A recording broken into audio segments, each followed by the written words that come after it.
vështirë që nuk do të harroj kurrë është momenti i vitit 1999, kur jemi kthy pas luftës në shtatorin e 99-s, nxënësit të cilët kanë qenë në klasë dhe i kanë mungu klasës, që janë vrarë dhe kanë vdekë për këtë vend, ka qenë momenti që për mua nuk e harrohet kurrë. Në mesin e tyre kam edhe djalin e vllaut, ka qenë nxënës i klasës 7, kam qenë kujdestar i klasës 1 dhe ai momenti më i rëndë jemi.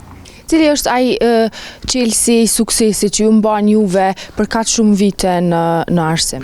Dashuria e madhe ndaj shkollës, edhe ndaj nxënësve, edhe ndaj vendit. Unë kam udhëtu, kështu po e them me sinqeritetin më të madh mes luftës, kam udhëtu mbi 20 kilometra në këmbë për me shku në fshat atje edhe me ligjëru në mes dy ofenziva.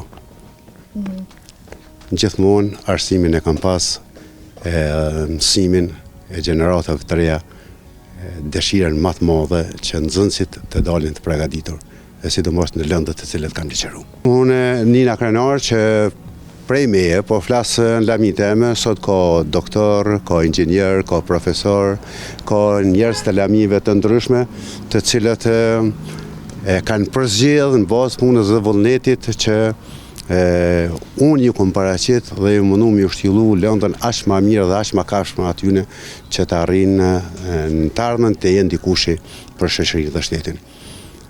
Gjithmonë, sa herë që kam marrë pjesë në garat komunale dhe garat ndërkombëtare dhe kombëtare, kam qenë ndër pozitat më të mira të komunës së Roveçit, jam mundu me aq sa kam mujtë dhe sa kam pas mundësi.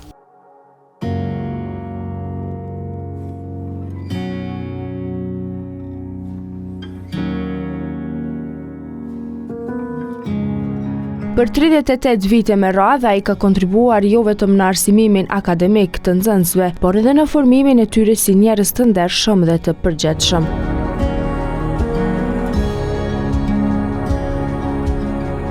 Figura e tij mbetet simboli i përkushtimit dhe dashurisë për profesionin e mësuesit, duke dëshmuar se arsimi është themeli i një shoqërie të fortë dhe të zhvilluar.